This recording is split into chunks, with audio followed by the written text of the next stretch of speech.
weather, and ultimately climate result from energy transfers. So to begin with, what is energy? And in order to understand what energy is, we first have to understand what a force is. A force changes the motion of an object. So we can define force in physics as an object's mass or body's mass times its acceleration. An acceleration is a change in velocity. So in order to think about this, think about sitting in your car. If you're going at a constant speed, now velocity is a vector, speed is a scalar. So velocity is speed with a direction attached to it. So if we're going 30 miles per hour north, that is a velocity. If we're traveling 30 miles per hour and we don't indicate a direction, that is speed. That's the difference there. So let's say that you're in your car traveling with a constant velocity of 30 miles per hour northbound. You don't feel anything, right? You're just sitting still in your car. You don't feel it moving because you're going at a constant rate. Now you all of a sudden slam on the brake and then you just you shoot forward in your seat, right? That is because you are accelerating. Well, technically you're decelerating, right? You're coming to a stop. You're changing your velocity. You're going from 30 miles per hour to 0, and so your body responds by moving forward. Just like if you floor it and hit the gas, then your body moves backwards in your seat. So we could sense changes in velocity, which are acceleration. So a force is when you make, a force is required to make an object with a mass accelerate, so change velocity. And then we define force. We can define force using metric units. So in the metric system, force is measured in newtons, and a newton is equal to a kilogram times a meter per second per second. So a meter per second squared. So if you look up here where we have force is a vector, it's equal to mass. Mass is measured in kilograms in metric, and acceleration. So remember I said it was a change in velocity. So velocity in metric is measured in meters per second. So it's a distance over time. So a rate change in velocity is meters per second, or meters per second squared. So this -2 up here, this superscript -2, we're raising seconds to the power of -2, which is the same thing as dividing by seconds squared. So we read that as kilograms times meters per second squared. And that is the definition of a newton, and the symbol we give it is the letter N. So now that we have an idea what a newton is, let's talk about energy. Energy is a property transferred to an object in the form of heat or work. Let's leave heat out of it just for a little bit. We'll come back to it, but it's a really complex concept to grasp. So let's focus on work right now, which is a little more concrete. I think it's easier to digest. All right. So work is any force that you apply to displace an object, to move an object. So if I take a book and I pick it up and I move it somewhere else, it took energy, it required work to perform that task. And in physics, we measure it we define it as a work, which is a form of energy, is equal to force, as we just defined before, times the displacement. Okay, it's so force times displacement. That's right here. Work equals force times displacement. And if I don't put the little multiplication symbol in there, if I just put two variables directly next to each other, that means the same thing as multiplying. So in physics, in the metric system, we define 1 joule. A joule is our unit of measurement for energy in metric, is equal to a Newton times a meter. So a joule is equal to a Newton meter, and the symbol we give that is a capital J. So that is energy. Now let's move on to power. Power is a flux of energy per unit time. And actually this may be even the easiest concept to visualize, because we measure power in watts. The metric measurement of power is in watts. So power is equal to energy per time. So it's a rate change of energy. And I put a little line under it so that this capital P would look different from the other capital P we used for pressure last week. So that's what all the line means right there. I just tried to make the P look a little different. So power is energy divided by time. So we measure energy in joules, and we divide by seconds, and that is a watt. And I just noticed we're missing the capital W on that slide, but pretend there's a capital W there. We measure power in watts, and just think about a light bulb, right? You have a 100-watt light bulb. That means the energy output from that light bulb is 100 joules per second. It's 100 watts. So I think that power is slightly easier to envision in that sense, since we're so used to dealing with watts when it comes to light bulbs. Energy, so we consume food, and they have calories. Calories are another measurement of energy. So in Europe, they actually measure in their nutritional facts and their food, they actually report in joules. So that's energy.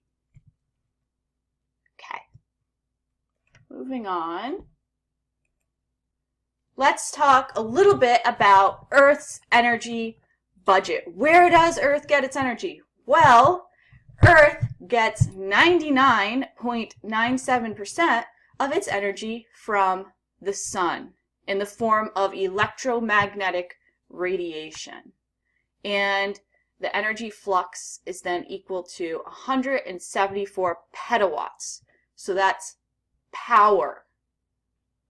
All right, that's a 1 with 15 zeros after it. So 174 followed by 15 zeros. Watts. So 174 petawatts. That's huge. Then we also get a little bit of energy into the Earth system from internal or geothermal energy.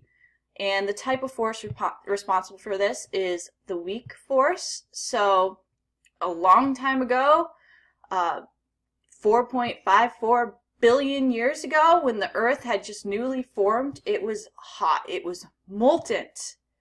And since then, Earth has been slowly cooling down. Well, it's not all the way cooled down. We still are tectonic. We're geologically active. We still have plate tectonics in motion on Earth's surface. We still have volcanic eruptions. We're not geologically dead like the moon or Mercury is. So we still are losing heat from Earth's formation because Earth is still cooling off. And that energy is called primordial heat.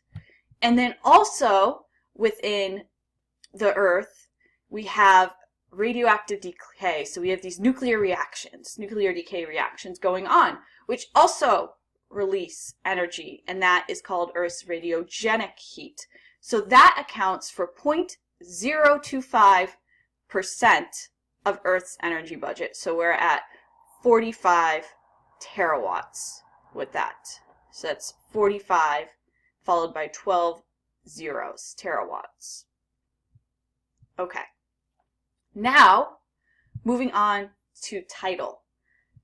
This the moon and a little bit of the sun, but the moon is largely responsible for the energy that Earth receives from tidal friction. So what is happening here? So let's talk about gravity. So any body with a mass, right, can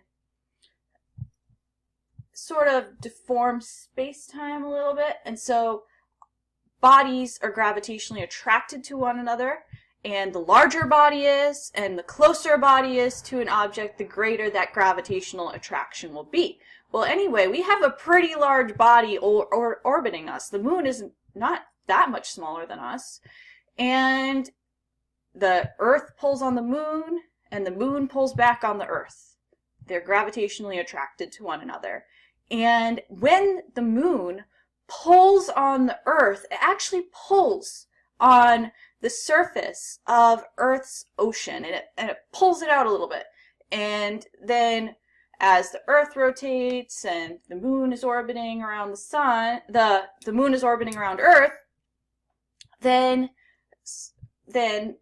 when the moon is not lined up pulling on the surface of the ocean, it deforms back. And this is what causes the tides, this pulling on the oceans. The sun also pulls too, and the expansion and contraction here actually causes some friction because Earth is rotating, and this is responsible for a little bit, 0.002% of Earth's energy budget, and that is 3 terawatts, so a 3 followed by 12 zeros.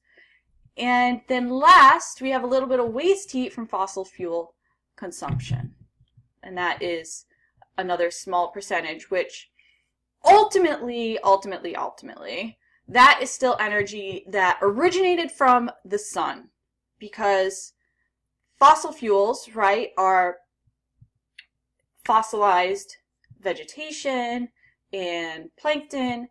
So the vegetation fixed carbon on Earth by taking energy from the sun. They store it as biomass, and then as these plants get buried over time, eventually lithify, becoming sedimentary and maybe metamorphic rock if you have an anthracite coal, then that biomass actually did originate from the sun. It stored solar energy. But moving on, so now you have a sense of what the energy coming into the Earth system. The big one is electromagnetic radiation from the sun. And then there are energy transfers within, to, from, and within the Earth system. So remember, we said the Earth could be split into 4 different subsystems, 4 spheres: the atmosphere, the hydrosphere, the lithosphere, and the biosphere, right? And so they're all interacting, and they're actually transferring energy from one system to another and through to different components within the systems. So these transfers are responsible for the structure of Earth's environment, life, and even human energy systems. And there are 3 modes, 3 ways that energy can be transferred. And this is my little fun cat cartoon. So it's showing the 3 mechanisms for energy transfer. So the first one I'm going to show you is conduction. So if you look at this stove over here, we have pots on the stove, and they're heating up from being in direct contact with a hot surface. So conduction is transfer of energy via direct physical contact. And then let's talk about convection. So imagine a pot of boiling water on the stove. So initially, you're getting some heat from the stove being transferred to the pot via conduction, and it's also being transferred a little to the water from conduction. So you need conduction first to set convection into motion. And the way convection works is that the water at the base of the pot is heating up first. And density, as you saw in the first lab is mass per unit volume. So as water increases in temperature, its density decreases. And when density decreases, the hot water with the lower density is going to want to rise upward in the pot. And the cooler water near the top of the pot that's more dense is then going to sink to the bottom, and then it heats up, and as the water at the top cools comparatively, it sinks back down, and this creates a convective cell. And so convection is energy transfer via bulk fluid movements. And so you can get this in water, you can get this in air, you can even get this in plastic solids. We won't worry about that right now. But you can see that here we're also, because this energy is being transferred through the air in this room, the cat on top of the shelf is getting some warmth via convection. All right, if there's some great circulation going on in the room. And then this girl reading her book is getting energy transfer, in addition to the orange cat, via radiation. And radiation is the only type of energy transfer that can occur without a fluid medium present. And so it can take place in a vacuum. And when you do get radiative transfer in a vacuum, it travels at the speed of light, this transfer, which is equal to 3,000 kilometers per second. 300,000 kilometers per second. Just kidding. 300,000 kilometers per second. Okay, now let's talk about energy coming out of the Earth system. So radiation is essentially the only form of energy that can leave the Earth system. And Earth is in a state of thermal equilibrium. So what's coming in basically equals what's coming in basically equals what's going out. And so we have shortwave electromagnetic energy, radiation, coming in from the sun. Shortwave includes the visible part of the electromagnetic spectrum that we can see in, 400 to 700 nanometers, and it also includes a bit of the ultraviolet, which is really harmful to us. And then we have infrared, which we tend to call thermal radiation, and that is the radiation emitted by Earth based on its temperature. Any body with a temperature above 0 Kelvin, that's minus 273.15 degrees Celsius, emits radiation because the molecules are in motion, and from that motion, energy is emitted outward. And at 0 Kelvin, that is the temperature at which all molecules completely stop their motion, which we have not been able to simulate yet in labs. I don't know. We've gotten close, but we have not been able to achieve absolute zero. And so Earth emits long waves thermal energy. So here's the short wave coming in from the sun. Here's the long wave being emitted from Earth. And some different things can happen when electromagnetic radiation comes in contact with a body. It follows a principle of conservation. This is shown Kirchhoff's law. So if you have a black body, that means that the incoming energy, 100% of it is absorbed and then re-emitted. All right? If you have a perfect white body, that means 100% of the energy is reflected.